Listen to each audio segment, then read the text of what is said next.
Hello and welcome to मार्गदर्शन IAS. जय हिंद। पिछले 50 से 60 सालों में ये पहली बार ऐसा हुआ है कि एससी, एसटी और ओबीसी के रिजर्वेशन में इतने बड़े बदलाव किए गए हैं। लेकिन ये बदलाव क्या हैं, इसी वीडियो में डिटेल में समझेंगे। लेकिन उससे पहले आपको इस स्टोरी को समझना पड़ेगा। आप फर्ज कर लीजिए, फॉर एग्जाम्पल, ये दोनों इमेज जो हैं ये जनरल कैंडिडेट के हैं। ये अमीर जनरल कैंडिडेट और ये गरीब जनरल कैंडिडेट। तो भारतीय संविधान में जो 103 103rd अमेंडमेंट एक्ट आया था, जहां पर हम ईडब्ल्यूएस रिजर्वेशन की बात कर रहे हैं कि आर्थिक रूप से जो कमजोर वर्ग हैं जनरल कैंडिडेट में, उनको मुख्य धारा में ले आने के लिए हम रिजर्वेशन देंगे। तो ऐसे लोग जो कि जनरल कैंडिडेट में, जो कि इकोनॉमिकली थोड़े से वीक हैं, पैसे रुपए संपत्ति कम है, तो सरकार ने उनको मुख्य धारा में फ्रंट लाइन में लाने के लिए रिजर्वेशन दिया। तो इनको अब 10% रिजर्वेशन मिल गया। ठीक है, तो जनरल कैंडिडेट के अंदर एक रिजर्वेशन का सब क्लासिफिकेशन दिख गया। अब एक और चीज फर्ज कर लीजिए, इमेजिन कर लीजिए कि ये एक रिच ओबीसी कैंडिडेट हैं और ये एक पुअर ओबीसी कैंडिडेट हैं। तो फिर इंदिरा साहनी के जजमेंट में सरकार ने उस वक्त सोचा था कि चलो, जो गरीब हैं ओबीसी कैंडिडेट, उनमें हम सब क्लासिफिकेशन करते हैं और उनको हम लोग क्रीमी लेयर से बाहर रखते हैं और उन पर रिजर्वेशन देते हैं। तो फॉर एग्जाम्पल, अगर ये ओबीसी गरीब कैंडिडेट हैं, सामाजिक आर्थिक व्यवस्था में पीछे रह गई हैं, इनको कोई अगर रिसोर्सेज से वंचित किया गया है, तो इनको मुख्य धारा में ले आने के लिए 27% का रिजर्वेशन दिया गया था। तो क्रीमी लेयर और नॉन क्रीमी लेयर में बंट गया मामला।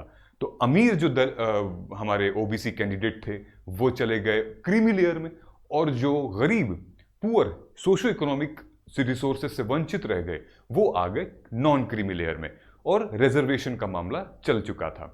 अब सोचिए, जाति व्यवस्था में सिर्फ और सिर्फ जनरल और ओबीसी तो है नहीं, हमारे पास एससी और एसटी कैटेगरी में है।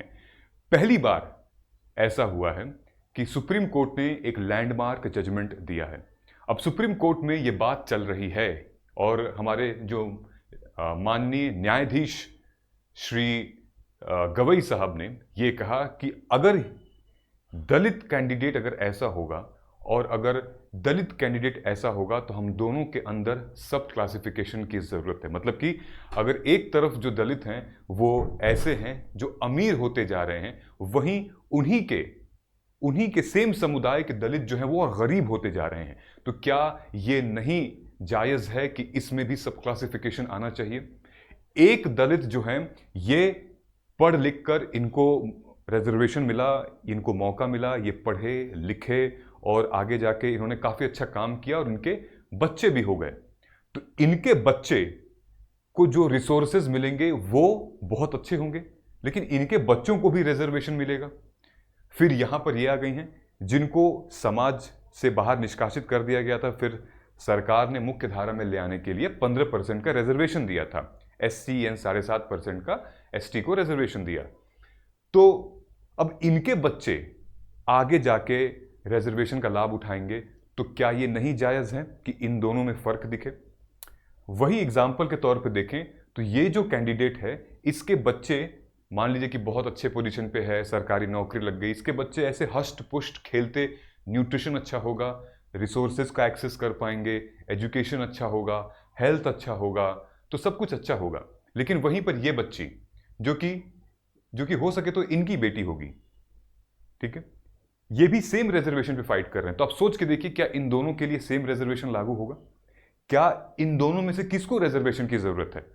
एक बार एक व्यक्ति आरक्षण का लाभ लेकर हमारे जो सीमा है उसके ऊपर बढ़ चुका है, वो सेटल हो चुका है, वो आर्थिक रूप से संपन्न हो चुका है, तो क्या फिर से उसके बच्चों को रिजर्वेशन का लाभ मिलेगा? तो आप खुद कमेंट करके बताइएगा कि लाभ किसको मिलना चाहिए, इसको मिलना चाहिए ज्यादा या इसको मिलना चाहिए? क्या दोनों रिजर्वेशन के लिए फाइट कर रहे हैं, या उचित है कि नहीं है? और यही चीज जजमेंट में बताई जा रही है, और ये काम कोई और नहीं, सिर्फ यही कर सकते थे गवई साहब, जो कि खुद एक दलित चीफ जस्टिस ऑफ इंडिया है। He is the second chief justice of India who is Dalit, and ये वही कर सकते हैं। अब इन्होंने क्या किया है ये भी हम लोग डिस्कस करते हैं। दूसरी चीज, पेश धर्म से ये बुद्धिज्म को फॉलो करते हैं, क्योंकि इनके पिताजी और बी आर अम्बेडकर साहब की घनिष्ठ मित्रता थी। तो बी आर अम्बेडकर साहब ने बाद में न्यू बुद्धिज्म ज्वाइन कर लिया था, तो ऑटोमेटिकली दलित और Buddhism was like almost interconnected थे। सो ये यही कर सकते थे, और इन्हीं के अंदर ये मतलब जो जोश था, कुछ बदलाव करने का जरिया था। जस्टिस गवई सिर्फ और सिर्फ इस लैंडमार्क जजमेंट की वजह से नहीं जाने जाते हैं। अपने इतिहास में इन्होंने कई ऐसे लैंडमार्क जजमेंट्स दिए हैं। मोनेटाइजेशन के ऊपर इन्होंने अपने इंटरप्रिटेशन बताई है, 370 के ऊपर इन्होंने जो बुलडोजर उत्तर प्रदेश और महाराष्ट्र मध्य प्रदेश में बुलडोजर जो न्याय चलता था उसके ऊपर इन्होंने जजमेंट बताया था। काफ़ी शानदार और बढ़िया बढ़िया जजमेंट इन्होंने प्रोनाउंस किए हैं, और इंटरप्रिटेशन भी काफ़ी अच्छी है। तो इन्होंने रिसेंटली में सुप्रीम कोर्ट जो है वो 3-4 एंगल से काम आई है। हम लोग इस पूरे टॉपिक को PYQ के एंगल से देखेंगे, यूपीएससी के MCQ के एंगल से, मेंस और प्री, और आखिर हुआ क्या क्या है वो देखेंगे। नंबर 1, तो देखिए आप खुद कि कैसे किसको चाहिए आरक्षण, ये खुद समझ सकते हैं। दोनों दलित कैटेगरी से हैं। क्या आपको नहीं लगता कि ये ज्यादा आरक्षण डिजर्व करते हैं, ये नहीं डिजर्व करते हैं? ठीक है। सो और क्या ये यूपीएससी में अप्लाई होगा? अगर अप्लाई होगा तो फिर कैसे चीजें बनेंगी? डेफिनेटली अगर भारत सरकार इसको लेकर आती है तो हर सेक्शन में यूपीएससी तो क्या एसएससी और हर जगह ये अप्लाई होगा। ठीक है। सो 3 मुद्दे क्या हैं? नंबर 1, सबसे पहले तो क्या किया था सुप्रीम कोर्ट ने कि जस्टिस BR गवई जो हैं वो एक मंच पर भाषण दे रहे थे, और वहां पर उन्होंने एक जिक्र किया किस चीज का? क्रीमी लेयर का। उन्होंने कहा कि जैसे जनरल कैटेगरी में है, जैसे ओबीसी में क्रीमी लेयर का प्रावधान है, वैसे SC ST में भी क्रीमी लेयर का प्रावधान आना चाहिए। अमीर दलितों को अब मुख्य मतलब रिजर्वेशन की जरूरत नहीं है। अब सिर्फ और सिर्फ जो जरूरतमंद हैं उन्हीं को रिजर्वेशन के आरक्षण की जरूरत है, हम करेंगे। एक दलित होने के नाते ये बात बोलना अपने आप में बहुत बड़ी बात है, और विवाद भी हो चुके थे। तो ये वही कर सकता है जो कि खुद उन चीजों से गुजरा है। ये नया जमाना है। ठीक है। Now identify and exclude creamy layer among the SC ST form, ये जस्टिस गवई ने अपने एक जजमेंट में लिखा था। कौन से जजमेंट में, हम लोग आगे देखेंगे। ठीक है। नाउ उसके बाद उन्होंने एक लैंडमार्क जजमेंट और दिया, किसी का ध्यान नहीं गया। हर जगह जो है वो रिजर्वेशन जिस आधार पर इंदिरा साहनी जजमेंट में 50% सीलिंग का कैप लगा था, उस आधार पे जजमेंट होता गया, चाहे ST SC OBC हर जगह नौकरी में होता गया, हर जगह होता गया। लेकिन सुप्रीम कोर्ट के खुद के ऑफिस में यह रिजर्वेशन लागू ही नहीं था। यानी कि सुप्रीम कोर्ट में जितने भी स्टाफ काम करते हैं, न सिर्फ सुप्रीम कोर्ट के जजेस ही नहीं, उनके साथ में जो सपोर्ट सिस्टम है, पूरे के पूरे स्टाफ हैं, उनमें अभी तक रिजर्वेशन से अपॉइंटमेंट नहीं होती थी। तो क्या किया है जस्टिस गवई ने कि उन्होंने रिजर्वेशन को ग्रीन सिग्नल दे दी है, किसमें? SC ST और OBC के भी रिजर्वेशन में। मतलब कि अब जो नियुक्तियां होंगी सुप्रीम कोर्ट के अंदर वेरियस पदों पर, एक्सक्लूडिंग द जजेस, वो सब कुछ क्या होंगे? रिजर्वेशन के आधार पे। और कितने कितने मापदंड होंगे, कितना प्रतिशत होगा? जो जनरल चल रहा है, ST को 7.5, SC को हमारे 15%, देन OBC 27%, वो चल रहा है। यानी कि for the first time in the last so many years supreme court ने इंट्रोड्यूस किया reservation policy for the direct appointment and promotion of its staff belonging to scheduled caste and scheduled tribes and other backward caste. ठीक है। ये आप देख सकते हैं, for the first time supreme court ने OBC कोटा भी यूज किया है स्टाफ के रिक्रूटमेंट में। अपने आप में यह बहुत बड़ा अचीवमेंट है। ठीक है। हर जगह था, हाई कोर्ट भी करता था। हाई कोर्ट में भी various high courts of the Indian states, they have this provision कि वो अपने यहां पे कोटा देते थे स्टाफ सिलेक्शंस में, चाहे वो सुप्रीम को हाई कोर्ट क्यों ना हो, वहां पे जितने लोग। अब इस मामले में जो दलित कम्युनिटी है, जो ST कम्युनिटी है, SC कम्युनिटी है, और जो फिजिकली चैलेंज्ड हैं, उनके में खुशी की लहर बढ़ चुकी है, और जस्टिस BR गवई का काफी समर्थन किया जा रहा है। और इसी के साथ साथ उन्होंने एक और भी स्टेटमेंट दिया था with reference to this thing कि SC ST में क्रीमी लेयर का प्रावधान भी होना चाहिए। तो दोनों बातें इन्होंने कही, और दोनों बहुत ही ठोस और इंपॉर्टेंट बातें हैं। ठीक है। तो ये बात इन्होंने कब कही थी? ये बात इन्होंने कही थी रिसेंटली जून में, 29 जून को जस्टिस गवई एक जगह कहीं पे भाषण दे रहे थे, स्पीच दे रहे थे ऑन PIL, और वहां पर निकल कर आया कि justice Bhushan Gavai on Saturday one of the most defining moment of a judicial career was supreme court recognition need to apply the creamy layer principle in SC/ST describing essential refine the concept of social justice। Justice Gavai का कहना है कि reservation कोई permanent thing नहीं है, कोई permanent solution नहीं है। रिजर्वेशन सिर्फ और सिर्फ एक पिछड़े वर्ग को मुख्य धारा में ले आने तक का एक प्रोसेस है। जब वो पिछड़ा वर्ग मुख्य धारा में आ जाता है, मेन स्ट्रीम में आ जाता है, तो फिर वहां उसका रिजर्वेशन खत्म हो जाना चाहिए। ठीक है, सो इनका कहना यह है कि ये एक अफर्मेटिव एक्शन प्लान होना चाहिए, न कि एक लाइबिलिटी होनी चाहिए। सब classification with in SC/ST category, तो ये जजमेंट था, इसको आप नोट कर सकते हैं। Judgement Punjab versus Davinder Singh, justice Gavai ने ये कंकर्ड किया कि सब क्लासिफिकेशन होना चाहिए SC/ST के कैटेगरी में, और ये काम जो है वो छोड़ दिया अब सरकार के हाथों।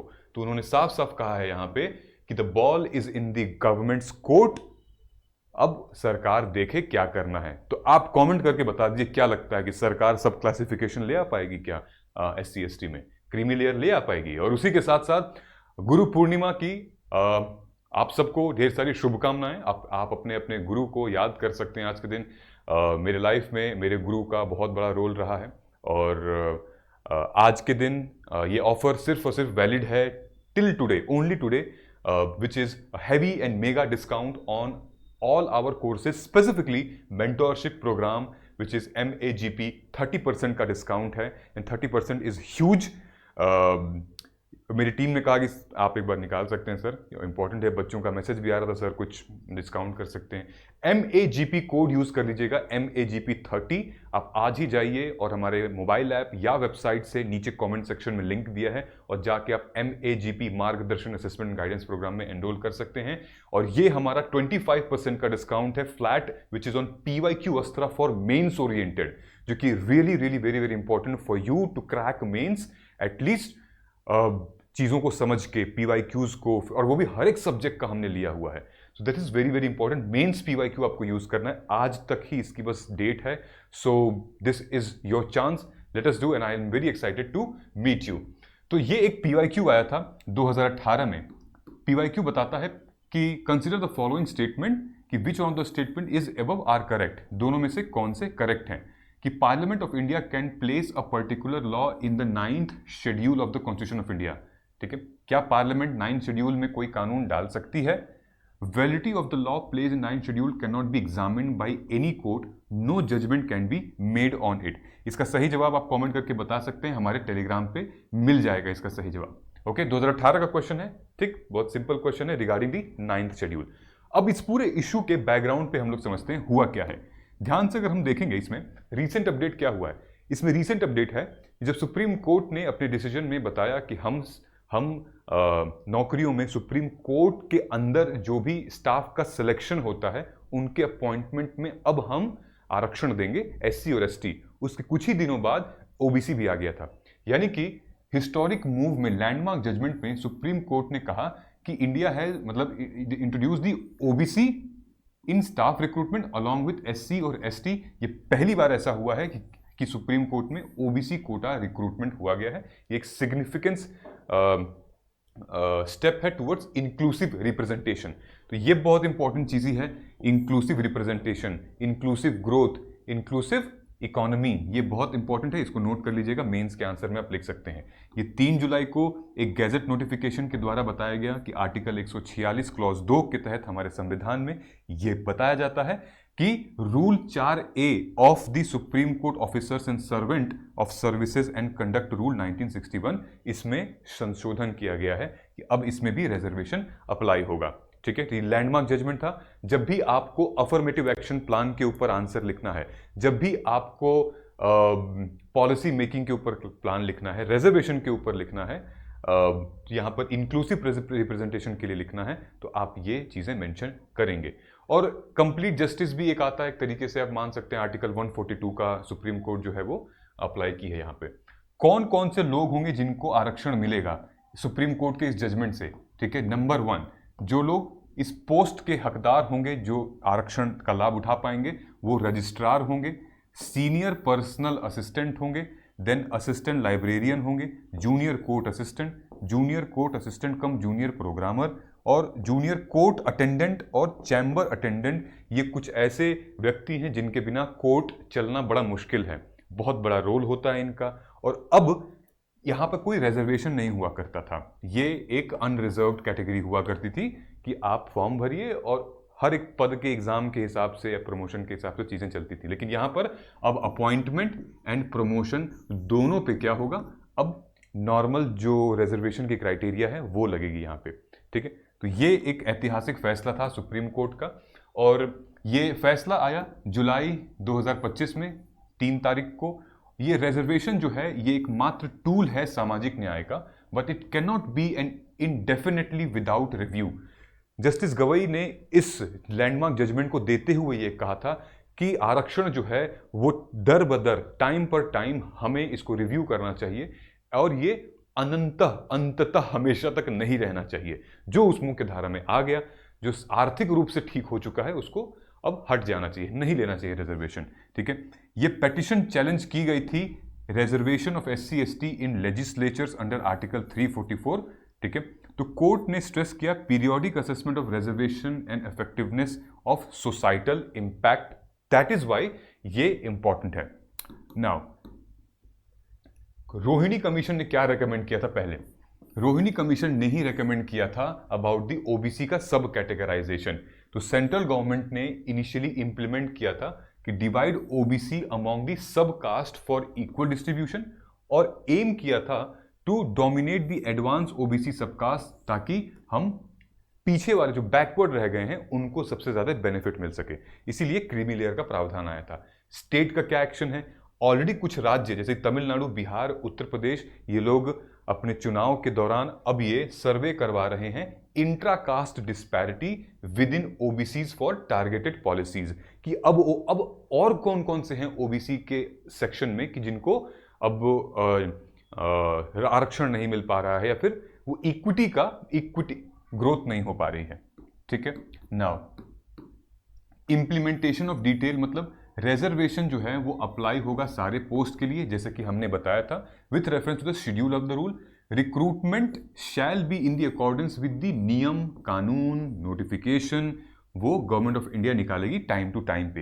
ये reservation percentage with pay scale corresponding, यानी कि उस बंदे को रिजर्वेशन उस हिसाब से मिलेगा डिपेंडिंग अपॉन देयर पे scale of each post in the schedule with scope of modification, variation, exception by the chief justice of India, ठीक है। तो इसके अंदर भी बड़ी सारी अंदर चीजें हैं, बट ओवरऑल रिजर्वेशन तो मिल चुका है।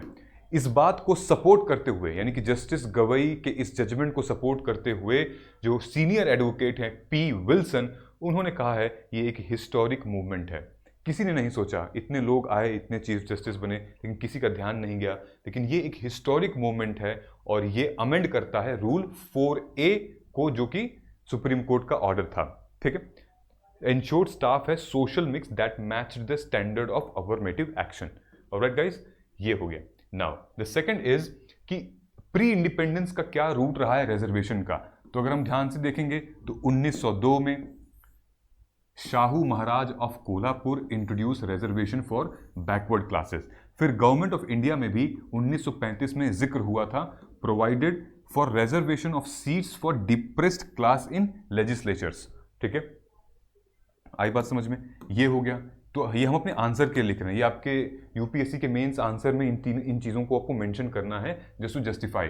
कॉन्स्टिट्यूशनल प्रोविजन क्या है?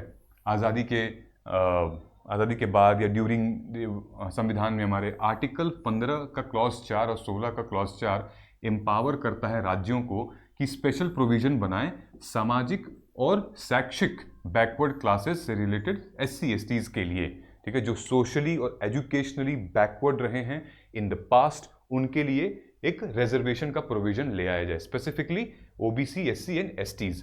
आर्टिकल 46 जो कि DPSP बात करता है, जो कि कल्याणकारी राज्य डायरेक्टिव प्रिंसिपल प्रमोट करता है education and economic interest of SC and ST की माइलस्टोन, यानी कि राज्य प्रयास करेगा कि OBC, ST, ST के कैटेगरी में वो एजुकेशन और इकोनॉमिक इंटरेस्ट की तरफ कोई नियम और नीति बनाए।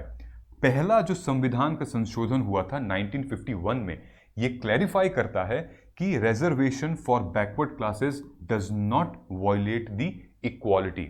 otherwise, I mean, it does not violate equality, but it promotes equity. ठीक है?